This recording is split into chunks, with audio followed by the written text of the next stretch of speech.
Hello and welcome everyone to today's MIT Sloan Executive Education LinkedIn Live event, Ideas and Images, the Power of Visual Learning in Today's Business World. My name is Rob Dietl. I'm a Director of Executive Programs here at MIT Sloan and very happy to spend the next hour with you to hopefully give you some insight into the power of imagery and how we've been using imagery very effectively in our executive education programs. For many of you, if you've had the chance to come to MIT or experience our programs online, you'll know that all of our programs are really designed to have maximum impact. We do this in a number of ways. We implement a lot of action learning so that the frameworks and research that we're teaching to you in the classroom connect with the work that you're actually doing in your roles and within your organizations. The other thing that we try to do is to really create the right learning environment for you. Many of our participants and our students that attend our programs talk about the fire hose effect, that there's so much information and content that comes to them here at MIT that it's hard for them to always process and absorb all this information. And this really what we think is a mirror of what's happening in the business world. With so much communication, so much information out there these days, it's hard to separate the signal from the noise sometimes. And what we've done is really implemented something, and we've really developed it even more over the past 2 years with the pandemic. But we've really elevated our use of using imagery and graphic illustration in a variety of our programs, and have found that that's been a very effective way to help people learn and to get more impact from the programs that they're taking here at MIT. It's long been known that taking notes is often encouraged as a way to help people remember things and to learn. And we think that using imagery is a way to do even more than that. Pre-COVID, we were using graphic illustration in a number of our programs, primarily in our custom programs that were taking place here on campus. And the way we do this is we'd have a graphic illustrator in the back of the room transcribing and synthesizing a lot of the information and exchange within the classroom, and then presenting that information on huge boards at the end of the session. When the COVID pandemic hit, we pivoted many of our programs to online delivery, and we were really pleased to be able to continue to use graphic illustration in a number of our programs to continue to enhance the learning experience. Two of the people that have really pioneered this for us here at MIT in some of their programs are Hal Gregerson, senior lecturer, well-known author and expert on leadership and innovation, and Marcia Dunn, a graphic illustrator who has a very interesting and varied background ranging from social work to creative arts to learning and education, and the work she's been doing with us here at MIT. So without any further ado, it's my pleasure to turn the session over to both Hal and Marcia to guide you through how they've approached bringing graphic illustration into what they do in the classrooms, both in person and online. Hal, Marcia, over to you. Thank you, Rob. And thanks to all of you all over the world. Good morning, good afternoon, and good evening, wherever you are. We are thrilled to have you with us.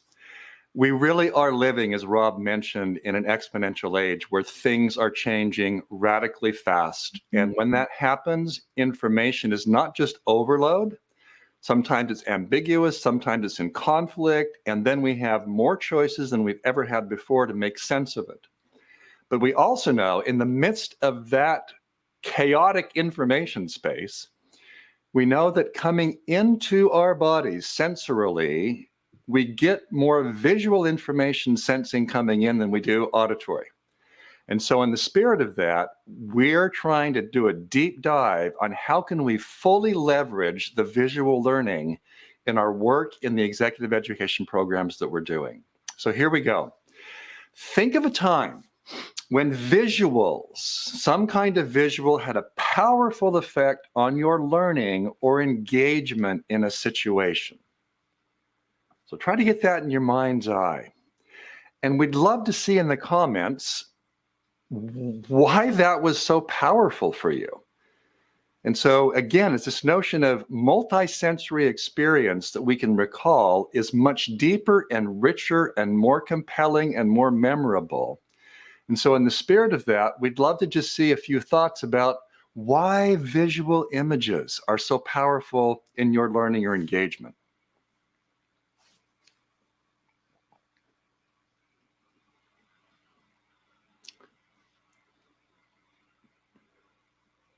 And I am trying, there we go. Okay, forgive me. Now I can see it. Sorry about that.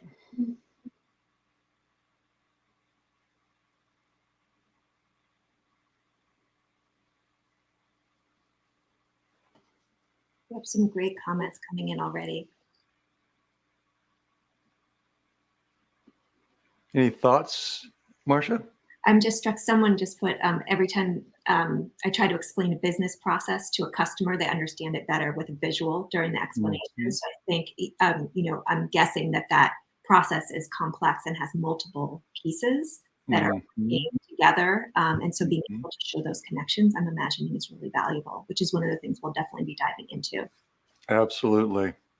It's a focusing mechanism, storytelling. It's a wow factor when it works well. Absolutely. A Yes. picture, go ahead. Oh, no, I was going to say also that someone mentioned they take you on a journey, and that it also connects with sort of some primal or more sensory part of yourself, which we'll also definitely be talking about. Absolutely. Wow. We live in an age of metaphors. We're going to touch on that also today. Yes. This is really cool. You should be teaching this. We shouldn't be teaching it. You're doing a better job than we are. So there we go. Yeah. This is great. And we just wanted to get you all thinking, coming into this session out of your busy days, to have a moment to just connect with your own experiences of visuals and learning, so that this experience is more valuable and resonates. Yeah. So in the spirit of that, I noticed one of you commented, a picture is worth 1,000 words. Way, way back when I was younger, my first career was as a professional photographer doing weddings and portraits, and I love photography. And so what I've done over the years is have that visual imagery in my mind all the time. So when I was doing a custom executive education program for Chanel in Paris, this is a photograph I took there. And that photograph for me is not just 1,000 words, but it's a deep, rich experience that gets exuded or just leaps out of that image for me and my experience. Or with EY, they do an innovation realize. This is, again, an image at one of those events in a warehouse where I can still feel and smell and sense and taste and experience that place just by looking at the image. With Christie's, another private custom executive education program, part of that was a 4-module program around the world, one of which was in China. And again, I can still recall faces, people, images just by seeing this image. And so there's real power in that one picture is worth 1,000 words. And what we're doing when I'm a photographer, all of those photographs were my attempt to create clarity out of chaos. Every one of those images took time to make and waiting for the right moment. But trying to create that clarity out of chaos is also what we're doing in a classroom. It's the same sort of process where we're trying to winnow through what we're hearing and seeing and experiencing. And that's where visual graphics like this is not one of Marcia's. This is one of the first ones I bumped into a number of years ago at a different custom program where the graphic facilitator was there.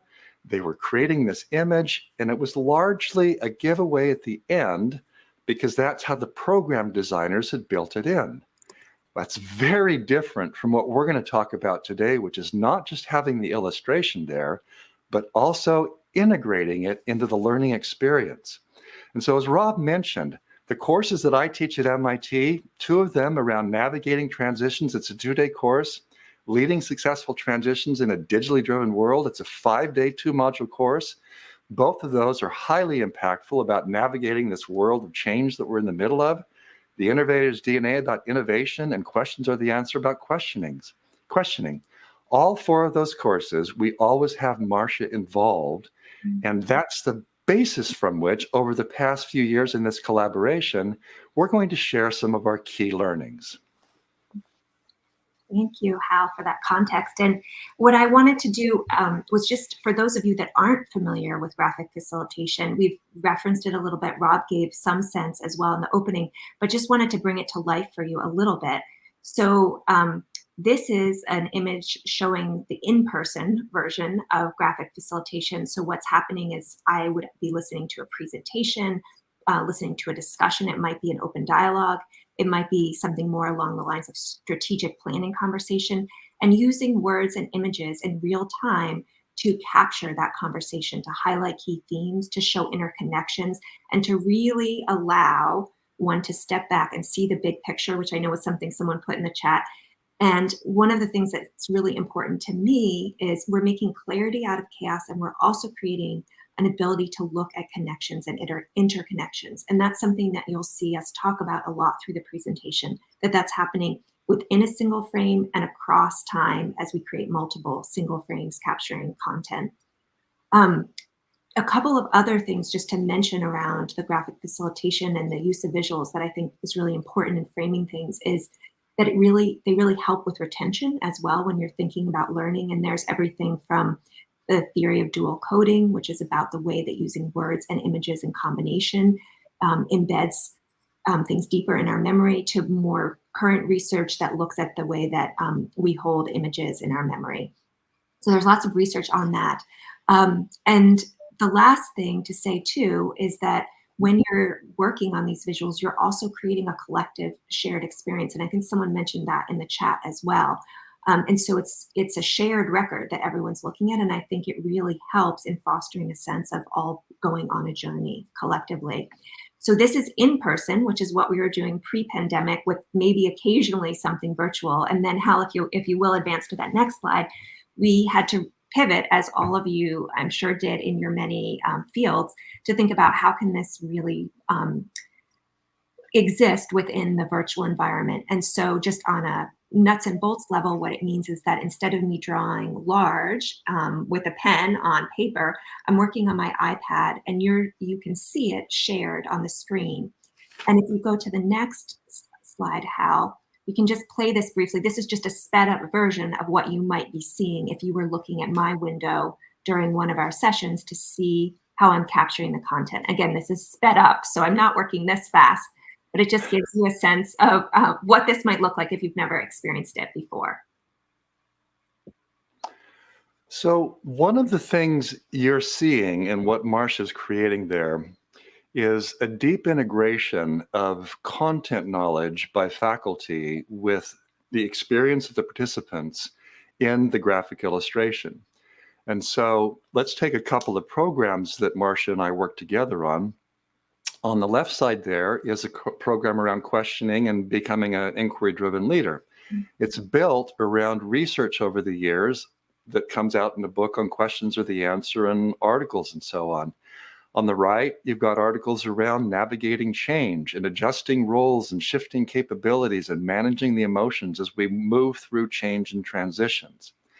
That's the intellectual basis from which we then, Marcia and I, before we ever show up in the program, we have conversations about, okay, given this content visually, how might we best deliver that so that the combination of her work and our work has its greatest impact, both on the participants as well as us as faculty teaching.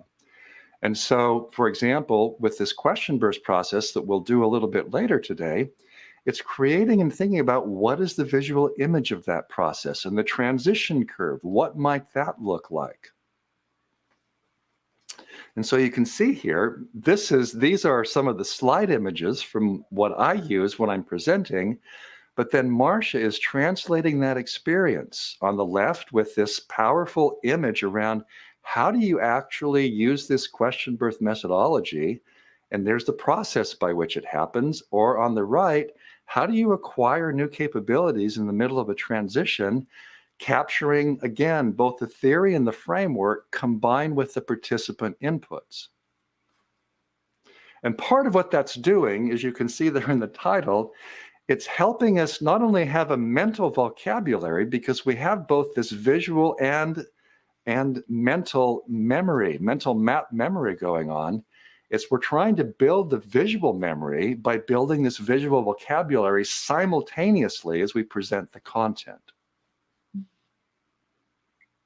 Yeah, thanks. And as you can see on these slides here, when Hal and I are working together, the same principles that are informing the way that we think about the use of imagery in the graphic facilitation is also informing the way that Hal creates his slides, which are highly visual. And so he's using this visual vocabulary, as you can see with the burst related to the question burst, but he's also on the left, these are some key conditions that we explore as a foundational concept in several of his courses. And he's presented them in a very visually impactful way. Then on the right is an example of a word cloud, which is something that Hal uses throughout his courses, where participants are responding to a question in the polling app. In this case, we were gauging sort of the emotional temperature of the group at a particular moment. And we have this here depicted in a way where you're taking a whole myriad of responses, and the participants can have a sort of a collective understanding of where everyone's at.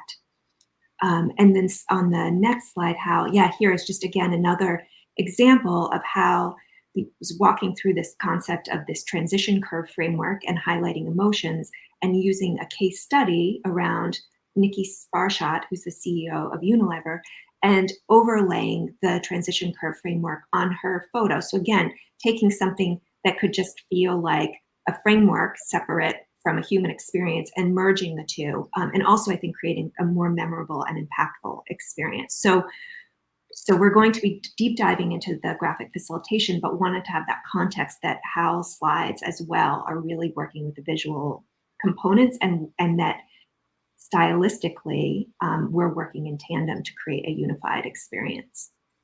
Well, and part of it, Marcia, is that we're, again, my bias is visual given my photographic training. And so it's just like, that's how I think when I'm creating these presentation slides. And it's part of, I think, what makes it work for us. Yeah. that it works together. Yeah. Absolutely. And so the next piece is really this power of synthesis that you have. So as Rob said at the opening, we are not only at MIT, do sometimes people feel they're drinking from the fire hose, but in our larger world with the amount of information that we're trying to absorb. And so even where you have Hal using these highly visual and concise slides and delivering the information in a really tailored way, you're still, if you think about a 90-minute period in focused on a particular topic during a day, we might go through this many or maybe more slides. And you're also going through material in a linear way where you're building on some foundational concepts to then get to the next key point, to the next key point, and it's building. And if you'll advance to the next slide, here, this is an example of the graphic facilitation that accompanied that 90-minute period. So you go from having 40 plus slides to being able to see all of this content suddenly in an integrated way. So rather than linearly, you're stepping back and having this big picture, and it spurs us towards making connections across the content, and also allows us to have a single image that we can lock into our brain and into our memory in terms of our sense of retention. Yes, and then, so you can imagine if we're doing that at each 60 to 90-minute chunk, if we go through a course of a one-day program that maybe runs from 8 till 4, this is an example of 6 images that were produced over the course of one day. And then what we will do is then allow an opportunity to look across all of those images, as we'll talk about more in a moment, and allow you to make connections across those. The other thing that having these synthesized images allow is that within the program, you're able to make connections and step back and see the big picture. But after the program, they also serve a really valuable purpose, which is both as a reference for those of you who have participated in a course, or if you're doing something in your organization for your employees that have participated, it can jog their memory. Sometimes people print them out and hang them up as a reminder, depending on what concepts have resonated. But also, I think we've all had the experience of going off into a learning session and then coming back to our organization, and our colleagues, our teams want to know, well, what did you learn? And you can't go back through the hundreds of slides, but the visuals can serve, this synthesized format can serve as a great way to report back on some of the key ideas and also spur some conversation within your teams. So with that context that Marcia just described, we literally, at the beginning of the day, we share with people, we introduce Marcia, she talks about her background, her role in the process. She's considered by myself and other faculty that are working with her in these programs as a faculty member. It's not just images that she's contributing, it's ideas. It's pulling things together in unique ways. So at the end of the day, we give them a chance to literally, if we're in a physical space, wander around the room, taking time quietly, reflectively and quietly, initially to themselves, just exploring those images. And so this is the starting point of how we finish the day. And it often takes up to 45 minutes, this entire process.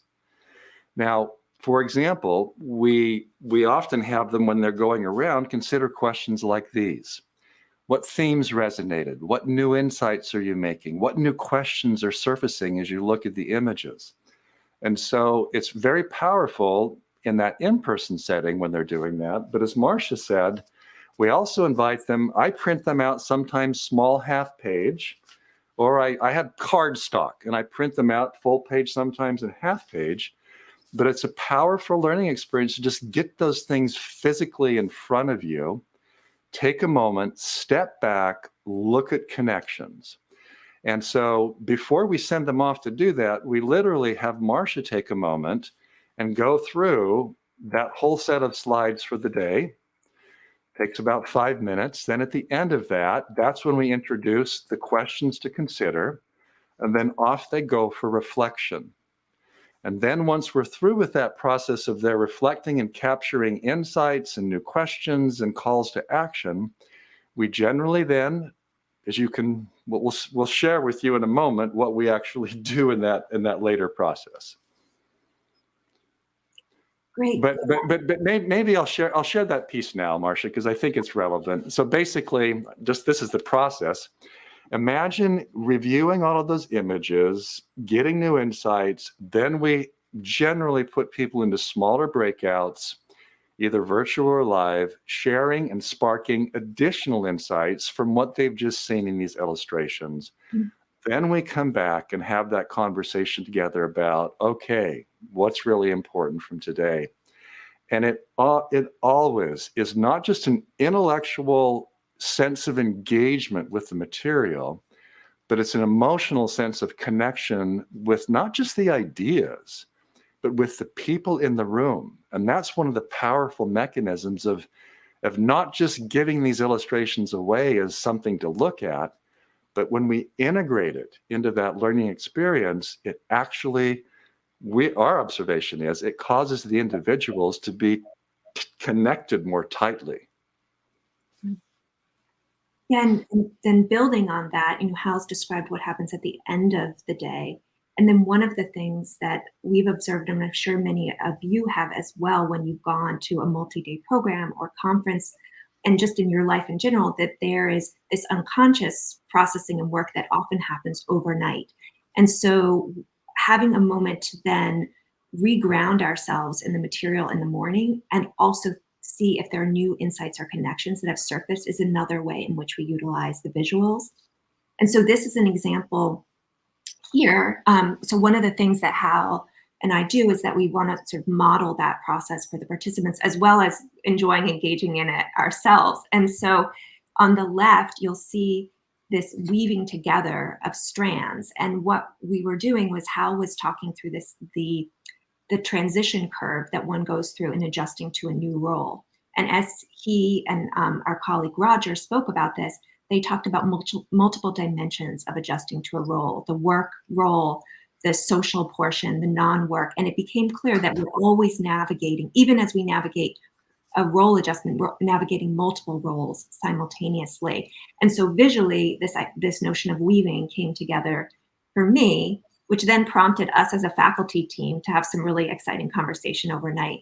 And then in the morning, I'll typically share an image of something that jumped out for me or that came through in the conversation with the faculty. And so on the right, what you'll see was that we wanted to bring back to the participant group this notion of weaving. And then a participant who had a medical background talked about the way that those strands reminded him of tendons and muscle, and the idea of that practicing navigating a transition is a skill where you're building up a muscle over time. And then we sort of thought of the arc of the muscle and the arc of a bridge going across the transition curve. So just a sense of the way that the visuals on one day, the overnight reflection, and the return to the visuals on the next day are continuing to further our thinking, our collective thinking, and the connections that we're making. And Hal, I don't know if you want to add to that I do. description. No, there are a couple of things. So what Marcia just described, her visualization of that weaving of the multiple roles we take on at work and in life and their interaction, for Roger and me, we were also simultaneously working on an online program that's going to be coming out in April around navigating transitions in a digital transformation situation. And this image helped us rethink the way in which we were thinking about the theory. And so it pushed us to a better place just by seeing how Marcia had interpreted the conversation. The other part is that this overnight insight was not something we did for the first 3 or 4 programs. As I recall, we were working on the Innovators DNA program, where one of the innovation discovery skills was associational thinking. And on the second day, we're like, well, why don't we know that overnight our mind is cognitively processing all kinds of information and coming up with new associations? Why don't we incorporate that into the second day conversation? And why don't we invite Marcia to model that associational thinking for the group with her image? And so it wasn't like this was done forever, but each of these things we're talking about were largely evolutions as an interaction of the content with the visual graphic.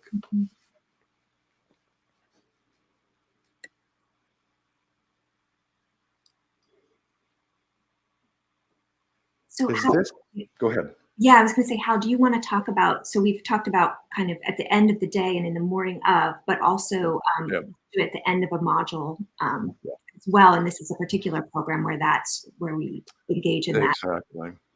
So this is a program around leading successful transitions in a digitally driven world, and it's a 5-day program. The first 3 days are a combination of content and professional coach, but group coaching contexts, reflections on how well do I as a leader navigate transitions and how well do I enable others to do the same. It's powerful, it drives deep into who we are as leaders, and these images are equally powerful reminders of folks. But at the end of that first module, this is where we step back at the end. In the process we described earlier, okay, it's the third day, end of the third day, end of this module. We're going to step back and try to make sense, which the research that we've done around one of the big challenges many of you are facing around the world is just finding reflective space to quietly think about what's happened, how do I make sense of it, what are its implications. That's what this is doing at the end of that module. 3 intense days together, stepping back. Again, Marcia would go through the 3-day experience briefly, adding some of her comments and insights about it. Then we give them some guidance. It's like identify someone who could benefit by pausing to explore how they might navigate digital change effectively. Take a moment, get that person in mind. We've been talking about adjusting roles and shifting capabilities and managing emotions. Who could benefit by that? Get that person in mind. Then that's when we invite them, go and review the illustrations. Take 3 to 5 minutes. Capture not just insights for yourself, but ones that could be relevant to that person or team. After that reflection time, again, either printing out and looking at it, looking at a PDF, in person, standing and walking around. After that quiet time, let's go into some groups and talk not only about the insights gained, the new ones by reviewing these, but how might you share that with those individuals? And we found that process here at the end not only integrates the knowledge of the first module of 3 days, but also gives them more confidence and capability in being able to teach others what they've been learning. Anything you want to add to that, Marcia? Just one thing I'll add, and it's kind of moving into the next thing that you're going to talk about, this end of program piece, is that, when we were moving from a physical environment to a virtual environment, graphic facilitation works, in general, it works similarly in both spaces, but there are some strengths to each setting. And when we would do the on-campus programs, it's a really immersive experience. People are coming on campus, they're in the program all day, they're often going out with other classmates for dinner, coming back in the morning, they're really steeped in the content. But as I'm sure that you all have experienced, both with the virtual environment and even when you're doing learning within your organization, then returning home to your families in the evening, a lot also occurs from when the program ends to when you might return the next day, or when you might come back to, when you might continue the learning. And so the visuals also are a great way to just re-ground yourself in the material and become like settled back into what you're going to be talking about, get back in that same mindset that you were in at the end of the day. And I think in the virtual environment that's been really an effective thing, as well as just bringing a vibrancy and a humanity to what is, as we're all doing now, this digital space. No, absolutely. And so again, imagine you've been in this happens to be a 2-module program. You finished module 1, you come back a week or 2 later. Then it's the beginning of that program. It's a conversation, a debrief. Okay, what did you learn in the last week or 2? How did the concepts apply? Marcia, again, is capturing those insights from the application and integration of the materials into their work and life worlds. Then we launch into 2 more days of the experience, module 2, where we're coming to the end. And once again, each day having that end of day reflective space, each morning having an overnight insight. And literally in this 5-day period, you've got morning, afternoon, morning 4 times for about a half hour, which is 2 hours, afternoon 5 times for about an hour, which is 5 hours. We're literally committing 7 hours to the integration of this material, these visual images, into the learning process. It bites into content. We lose some content that we could deliver, but it's far outweighed by the integrative reflective experience and practice that we're building together and individually. So at that end of program, it's like, okay, now that you've finished the whole thing, very similar to the end of the first module, we're often trying to remind them leadership is not about you, it's about others, and who else could benefit from your insights from this program. It's giving them that chance to have that rich, deeper 4 to 6 or 7 minute review, which is this entire program experience, which also requires just that it often is not just 60 minutes at the end, but sometimes up to 90 minutes at this final sort of integration in a long program like this. And at that point, it's just powerful. Yeah, so this photo, this is from when we were in person, but this is a participant, Benoit Savard, who participated in multiple programs.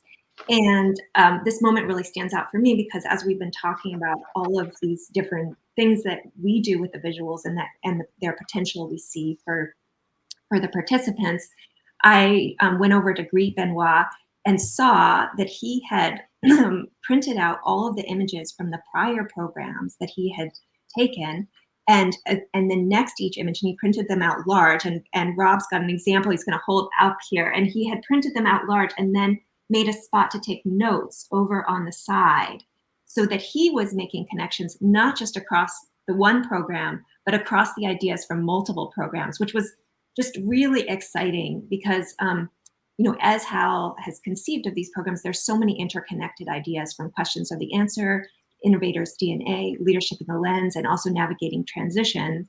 And we as a faculty team talk about all those connections, and to have Benoit going and thinking about those connections across the material, and also I think back to his own experience, was really exciting. And Rob, yeah, it's just was so cool that he had printed and bound this. And if we had continued in person, we might have started to provide these, but we were then thrown into the virtual realm. So,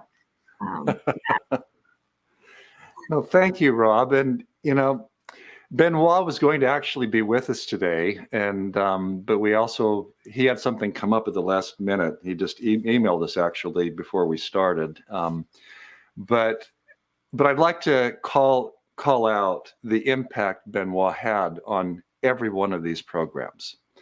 I think many of you not only participate as executive education program participants, but you also teach them sometimes. And you know as well as I that there are often those few people in a group of people that are the sparks. They're not just the sparks about ideas being generated, but they're the emotional sparks for the glue pulling people together. And without exception, in Questions Are the Answer, in the Innovator's DNA, in a program called Leadership in the Lens, Benoit was that person in every single one of these programs. He's a very senior executive in the work he does, but he exhibits incredible authenticity and vulnerability. And that combines with, you would expect, some really thoughtful insights given his intellectual commitment to what he's trying to figure out. And so it's not just a token Benoit Savard here that we're putting up, but for all of us, Marcia, Rob, and me, we'll never forget Ben. I mean, anything else, Marcia, on that? no, I think that was wonderful. Thank you. Cool.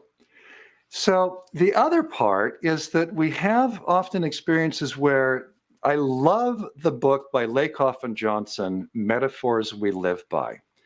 It's an older book, worth reading if you've not looked at it, but we literally are guided by metaphors. Some of these are very worldview level metaphors of how we orient to the world. Some of them are simple things like up is good, down is bad, but it's kind of weird. Like, why do we say the fly is on the ceiling when in fact it's under the ceiling? There are contradictions in our metaphors, but we won't get into that. It's a powerful book.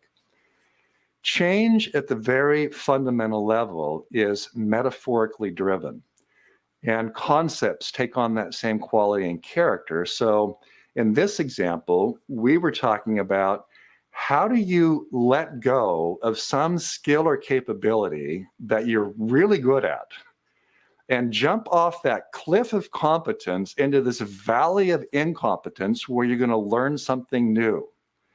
In the Navigating Transitions courses, we focus on this as part of that experience. And I was struggling with how could we better illustrate that notion of, okay, 2020, I'm used to teaching in person, but how do I talk to a camera like this better? It's like I'm letting go of something to go on to something else.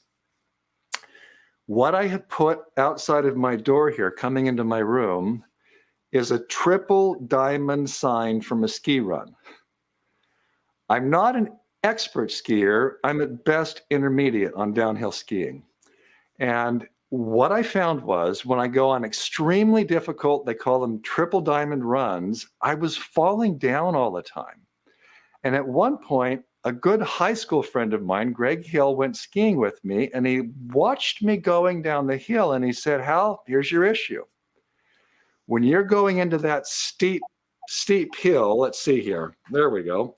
We'll get it.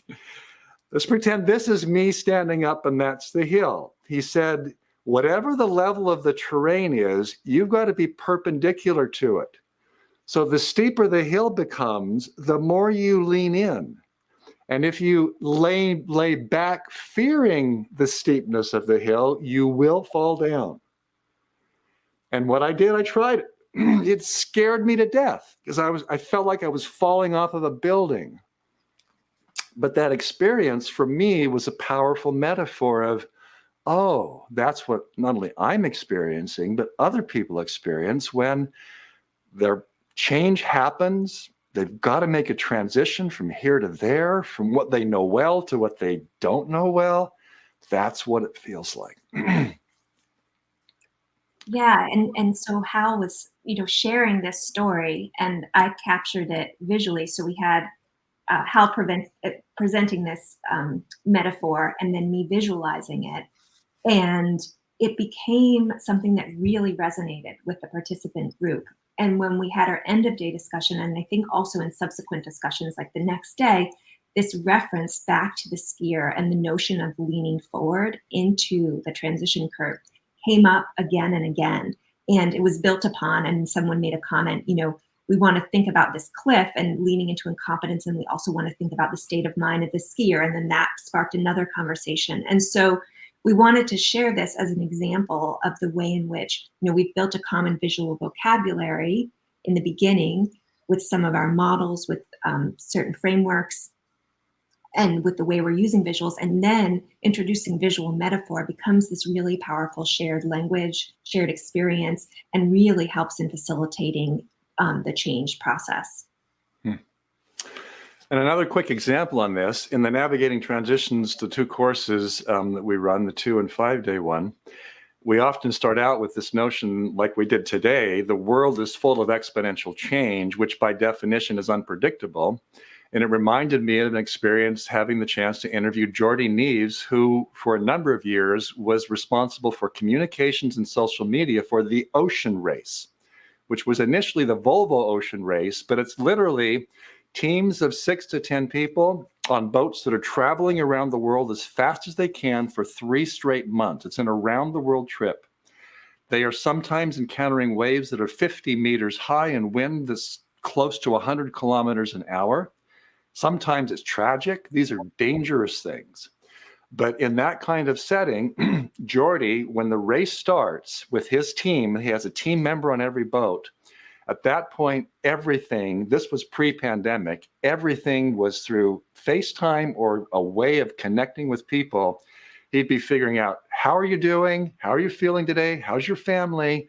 And then he'd get into the issues of, okay, how are we going to best communicate what your boat's doing and boat team is doing today? But I was really impressed with the way in which Jordy had this intuitive sense that when all heck breaks loose, when the race starts, he has to move to a deeper emotional connection with his people. And we were talking about that as being also important when we're navigating change today. Yeah, and this was, this is an example of both the shared visual metaphor and also something we'll talk about in a minute, of just this idea of bringing the models and the frameworks to life in a way that connects with people emotionally. And so this notion that Hal introduced early on around navigating the seas then kept coming back in conversation, both in Hal and Roger's teaching, but also in comments from the participants, so that when we started to talk about the role of purpose as this sort of guiding you through transitions, it made sense to start to think about purpose as a compass, and that we're sort of traversing the seas as we're moving through these transitions. So again, it's a way to kind of keep building on this visual language and the metaphors, but also to take something that can feel like maybe that the transition curve framework could be presented in a sort of academic way and as kind of an abstract concept, but again, using the visuals as well as Hal's amazing stories to really humanize it and bring it to life and create that emotional connection. Thanks, Marcia. And, another thing that happens is Marcia and I often behind the scenes, and other faculty with her, we're trying to figure out, how do we represent this idea or experience or concept in a way that is more powerful? And one of those images was around, when we're navigating transitions, we're leaving something behind. We have losses that are important to us. Every change from here to there requires a loss of something.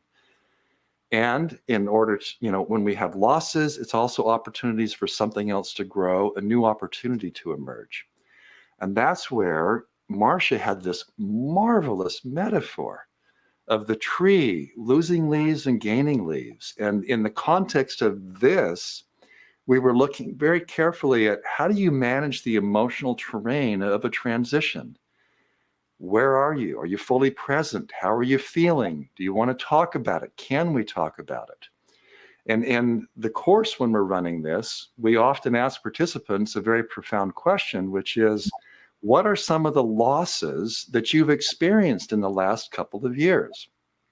So we'd love to see in the comments side, if you're comfortable putting them there, what are some of the most significant losses you've experienced in the last couple of years? If you wouldn't mind sharing.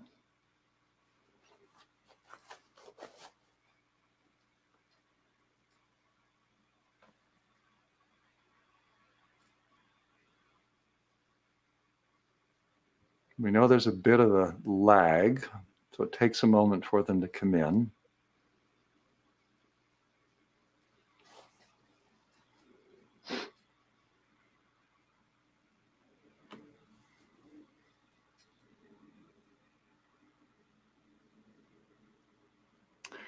While those are coming in, I'm going to share, when we ask participants, this is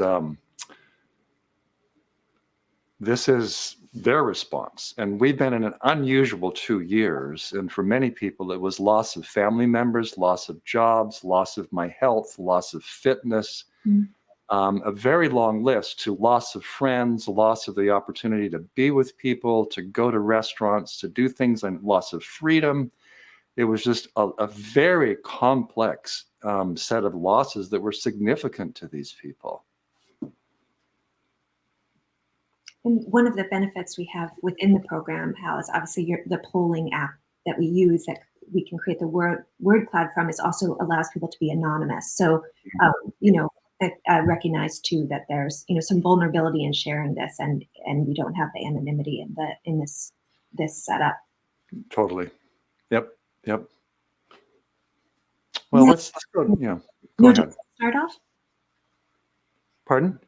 I wasn't sure if you wanted to start off, but I think building on what Hal said, then as we looked at this framework, and this is actually the managing emotions through a transition curve, and it's actually the one that we saw overlaid on that photograph of Nikki Sparshot earlier on in the presentation.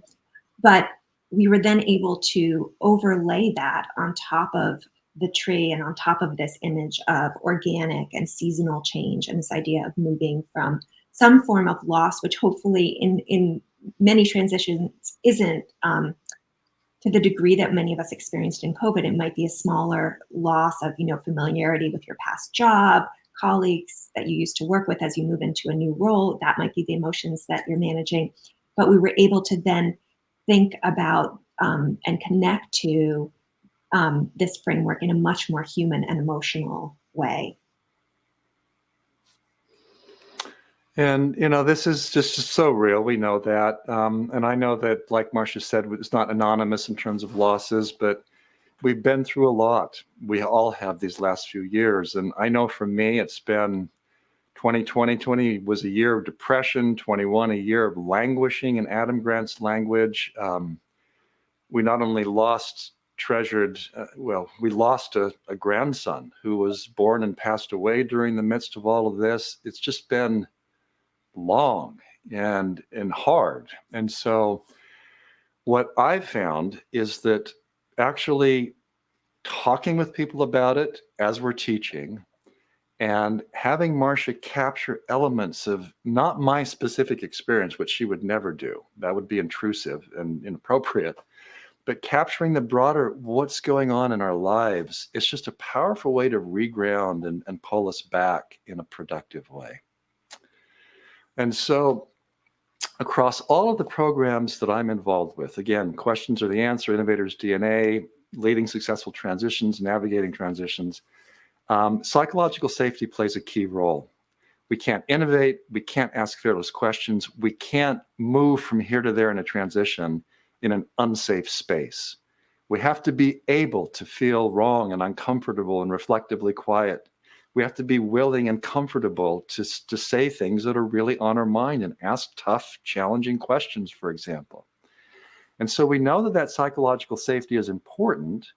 That's often part of each of those programs, a subpart, because it's central. But then we also know that asking questions, whether it's innovating or leading change, is really important as well.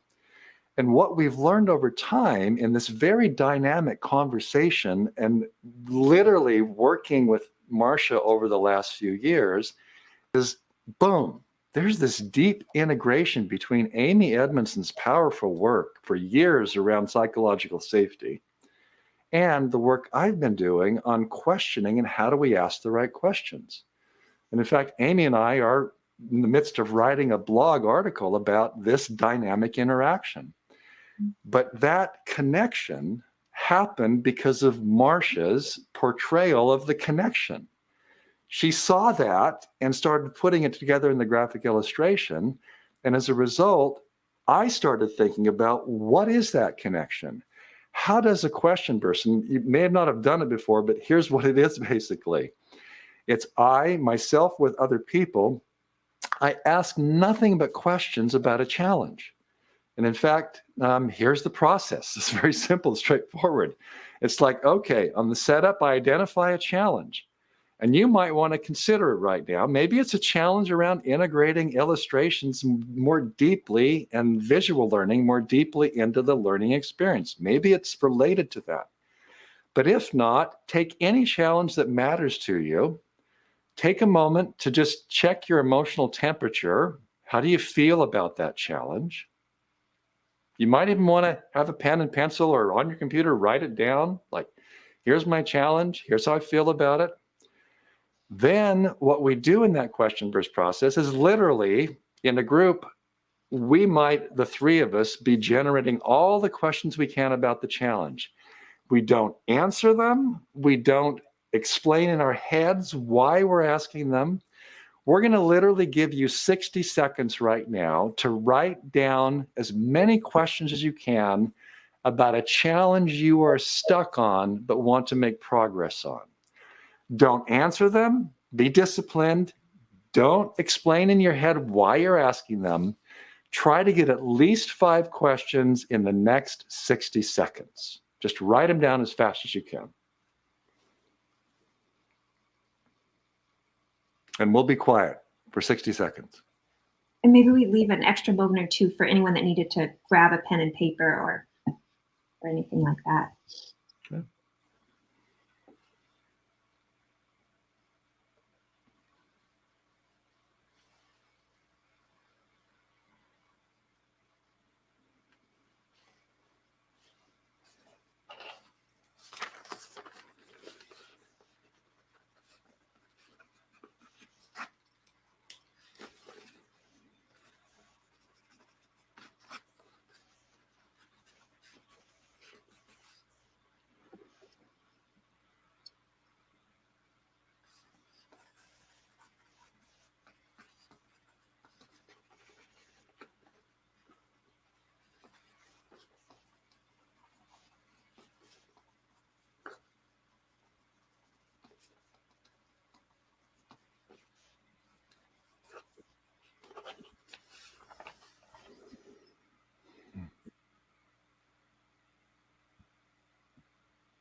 Okay, that's a minute. I actually did it myself. I wrote some questions down. And my issue was how to have more confidence in the contributions I'm making on projects I'm working on with other people. And this may sound simplistic, but I want to study and think about what is a contribution? What does that actually mean? So that's me, for what it's worth. Now, here's what we know from the data on just doing this process of asking nothing but questions. It's like, okay, we know that before, we're generally anxious about it because we're stuck, the challenge. We know that after, and think to yourself, how do you feel now after just generating nothing but questions? Take a moment to do a temperature check. Then it's like, okay, most people actually feel better. In fact, 80% of the time, we're emotionally in a better place.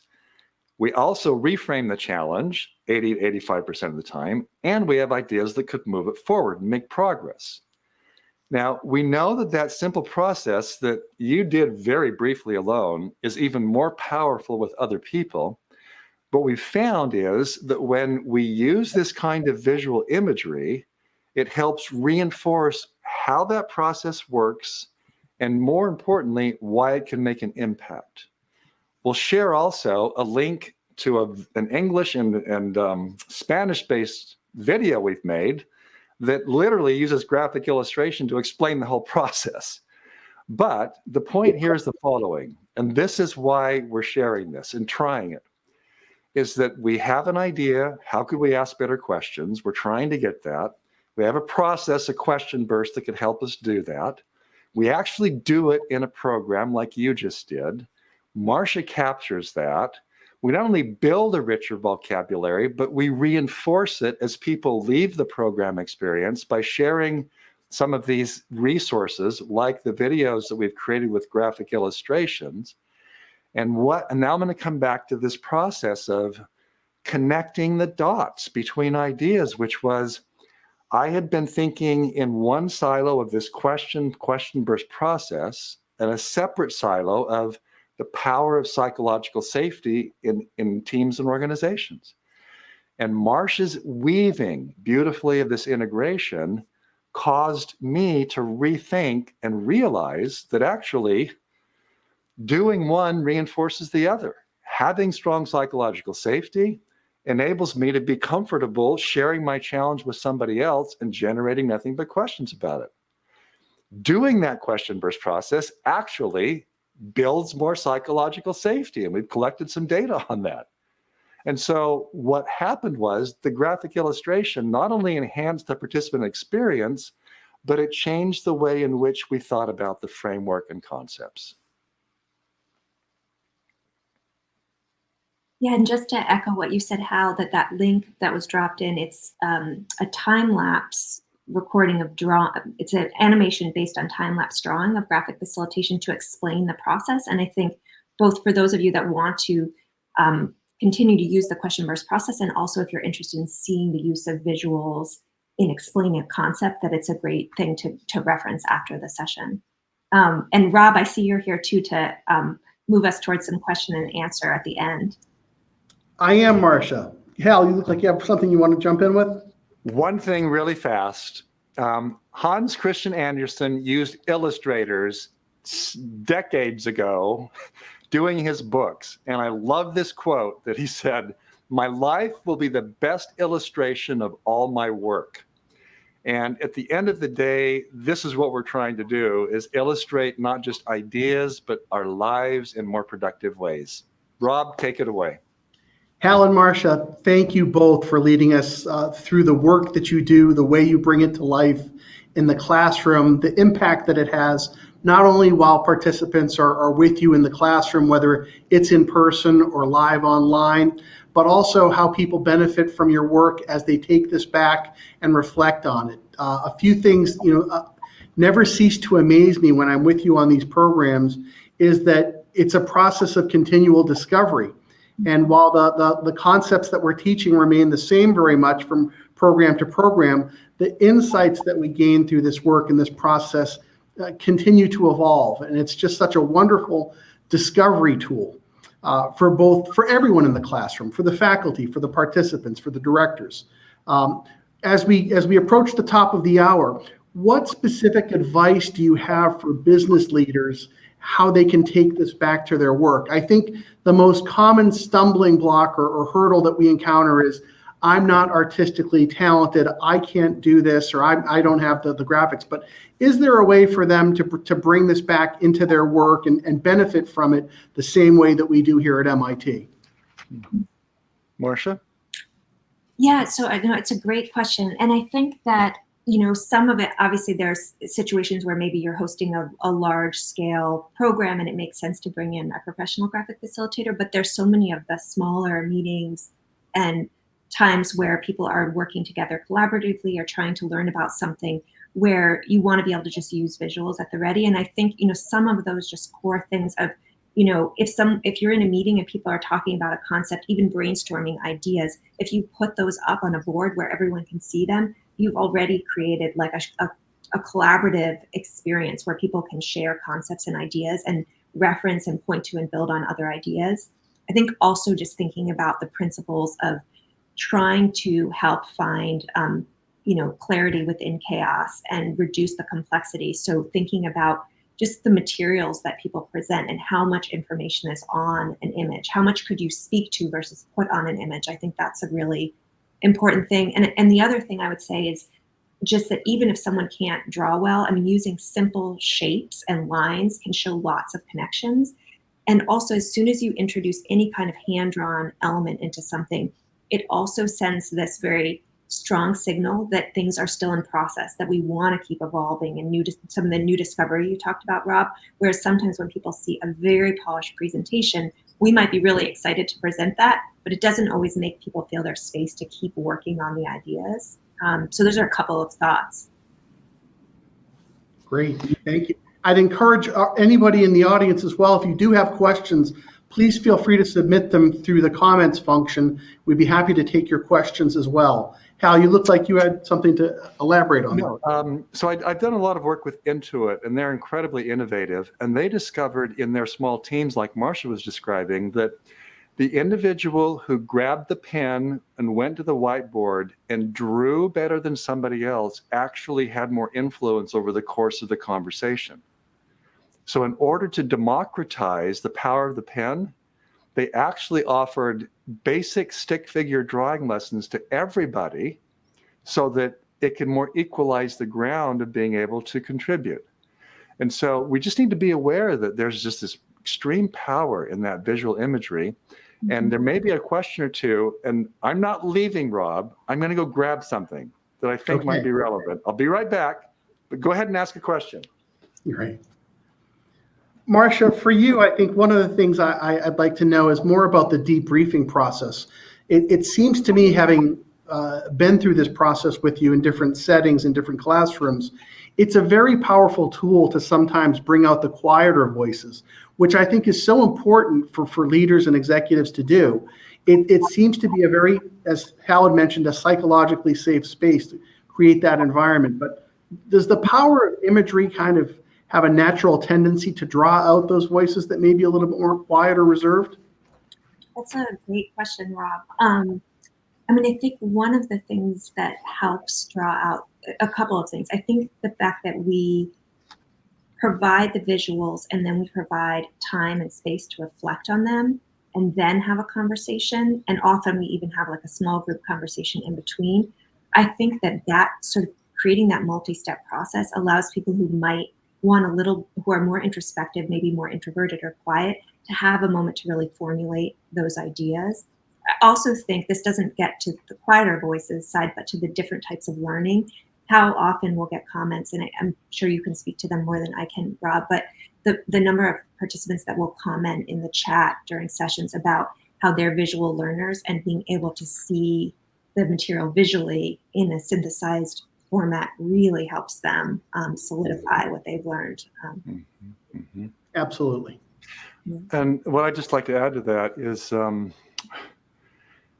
that, again, it's not only the space, reflective space created by the visuals and integrating those into the learning environment that Marcia's talking about, but you've also got, in all the programs I'm a part of, we do this question burst methodology, which does the same thing. It's creating this reflective space. Mm-hmm. And what we have observed about both the question burst methodology and to some degree the review of the visuals is it actually does invite the introverts to have a better voice. It shuts down those people who tend to dominate the conversation and opens up to those who may not talk much, but boy, they see a lot. And they have terrific insights, and it creates this much more engaged group collectively over a course of time. Now, here's what I grabbed, Rob. I drew this when I was about 4 years old. And the context is, I had a really tough father. He expected a lot, and it was a very complex, tough situation. And I realized now as an adult, it's like I was just hiding. I was trying to be safe. I was trying to be invisible. This is a self-portrait, but I've covered up myself. And what I realized looking at this is that, number one, I'm a better drawer then than I am today. in the spirit of what Marcia said, which is we can become so self-conscious of our artistic abilities unnecessarily. In the spirit of what she said, just try. But the second part is that, I'm wrestling all the time with that, will I ever measure up in matter question? And that's this image for me. Now, when I have this image in the other room to remind me, don't be that way. Choose a different course. And by so doing, it's like, this is always there in the back of my mind, but I'm trying to just set it aside by seeing it and then behaving differently in the moment. I am enough. I do measure up. I can do this. And in the world of transition we're in the middle of, which is from this once in a lifetime pandemic situation to an increasingly complex hybrid world and conflicted world, we all have these pictures in the back of our minds. And our invitation is really try to find some better images.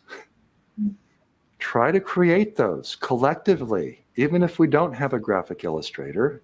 But if you do, they are powerful mechanisms. I will always be grateful for Marcia's contribution, not only to what we do with these folks in these programs, but the way in which she's reshaped my own life through these images. Hal, what a wonderful way, I think, to close the program and reflect on what we've covered in the past hour, the impact that it can have on all of our lives going forward. So I'd like to thank you and Marcia. I'd like to thank everyone for joining us, my colleagues, Julie and Courtney in the MIT Marketing Department for organizing and preparing us for this session. I'm very pleased to share with you that Marcia has graciously offered to create and capture a graphic illustration. She'll review what we covered today, and I think with a link to the recording of this session, we'll also provide you, after the event at some point, a graphic illustration of what we've covered today to hopefully let you practice this yourself. Just a reminder, all of our programs at MIT Sloan don't necessarily use graphic facilitation, but as you can clearly see, it's a big part of what Hal and Marcia do on their programs. But all of our programs, as I mentioned at the beginning of the session, really do focus on having a maximum impact, whether that's through action learning, exercises, simulations, or graphic facilitation. So I do encourage you to take some time, look at the MIT Sloan Executive Education website, explore the programs that are available to you, and whether it's online or in person, we certainly hope to see you at an MIT classroom soon. Hal, Marcia, thank you again. We'll look forward to seeing you in the weeks ahead. Thank you all. Thank you. And thanks to everyone for being with us today.